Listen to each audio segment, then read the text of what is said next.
Many people wonder if vinegar can be used to identify a rough diamond at home. Vinegar is a mild acid that can clean dirt and mineral deposits from stones, but it cannot confirm whether a stone is a real diamond. However, it can be used as a simple cleaning step before performing other tests. Materials needed: white vinegar, a small glass container, clean water, soft cloth. Steps: 1. Clean the stone. Place the rough stone in a small container and pour enough white vinegar to cover it completely. Leave it for 15 to 30 minutes. 2. Rinse and dry.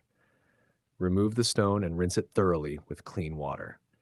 Dry it with a soft cloth. 3. Examine the surface. After cleaning, inspect the stone carefully. A rough diamond usually has a greasy luster and may show natural crystal faces. Vinegar will not damage a real diamond because diamonds are highly resistant to weak acids.